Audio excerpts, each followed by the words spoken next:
for the record, which I'll forward to you. Thank you very much. Thank you, Mr. Chairman. Senator Scott from South Carolina is recognized. Thank you, Mr. Chairman. I'd like to associate myself with Senator Toomey's comments about the harmful views of Ms. Raskin. I think Senator Toomey asked a very honest, simple question. Do you mean what you say today, or did you mean what you've been saying for years, is really the basic question he's asking. Because it's indeed dangerous to use one's power as a regulator to pick winners and losers, and you've advocated for that, and to discriminate against industries that you find distasteful would be a harmful precedent for the Fed. Ms. Raskin's public comments of politicizing the Fed and using this extraordinary power in ways that would harm millions of Americans is more than just a little concerning. A worker's hard-earned dollars doesn't go as far in today's economy as it used to. This inflation-fueled economy is eroding the spending power of everyday Americans working paycheck to paycheck. The Democrats' tax and spend approach to fiscal policy has driven up prices to a 40-year high since taking office just a little over a year ago. Folks at home in South Carolina keep telling me that they have too much month left at the end of the money. Why is that? Well, gas is almost 50% higher, utilities nearly 25% higher, used cars nearly 40% higher, food, clothes, and shoes higher, higher, higher. Now, I'm concerned that this administration and their chosen regulatory nominees want to make life even more difficult for those hardworking Americans working paycheck to paycheck to bridge these inflation-driven income shortfalls.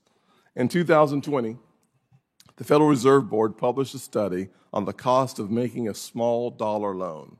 Ms. Bloom-Raskin, are you familiar with that economic research from the Fed?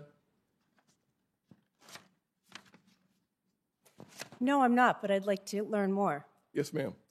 Well, one of the findings of that research was, and I found it to be particularly alarming, was that the report found that APR rate caps, even at 36%, would effectively eliminate lenders' ability to extend consumer loans under $3,000. I'm not sure if you realize the powerful impact of eliminating loans at $3,000, because that means that those Americans living in marginalized communities like the one I grew up in would have to turn to pawn shops or to a market that doesn't exist, a market that's not regulated, that's not safe, and certainly a market that would not be reliable.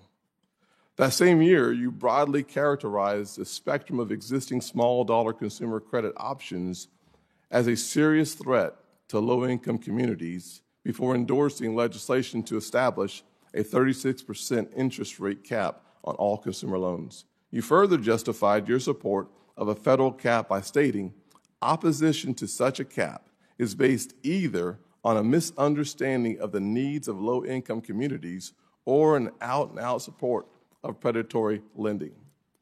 Ms. Raskin, I'm opposed to a national APR rate cap, even at 36%, because it simply eliminates an entire market of small dollar loans for people who need access. And according to the Fed's report, and I hope that you have an opportunity to study that report, it suggests that if you cap it at 36%, you fully eliminate a market for people like the one I was and my mother working as a single parent 16 hours a day looking for access to loans. Eliminating that market simply means that you lose the opportunity to fix your tire if it blows, or you lose the opportunity to deal with the transmission as we had to back in those days. And so what I'm talking about is a real concern, not a philosophical one, about what we do for Americans who lose access to the market because we decide for them what the market should look like. And I think that's a dangerous place to be. But your characterization that either you are someone who doesn't understand low-income Americans, or you are someone who supports the predatory industry. And as that kid, I got to say, I'm not sure which one you would call me. Am I the person who simply doesn't understand the needs and challenges of low-income Americans, or do you put me in the category of someone who's just a cheerleader for predatory lenders?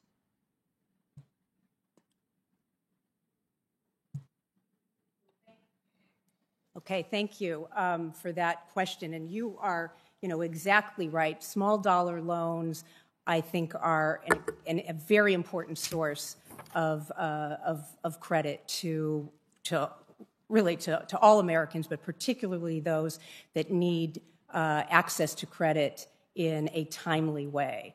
The report that you're talking about, I look forward to looking at it and understanding its methodology and how it came to the conclusions that it did. But you are exactly right, and put your finger on an important challenge, which of course is the availability of safe credit for people when they need it.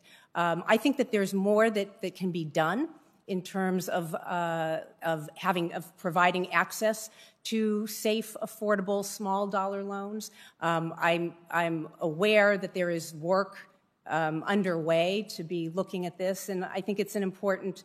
I think from that perspective, it's an important issue that you've put your finger on. Thank you, ma'am. I know I'm out of time. Let me just simply say this, sir. Thank you for your response, and I will say that we led the efforts to have an interagency framework developed around small dollar lending, and the Fed participated in that process. And I do look forward to your response after seeing the report. Thanks, sir. Senator Menendez of New Jersey is recognized. Thank you, Mr. Chairman. Just to follow up on this conversation,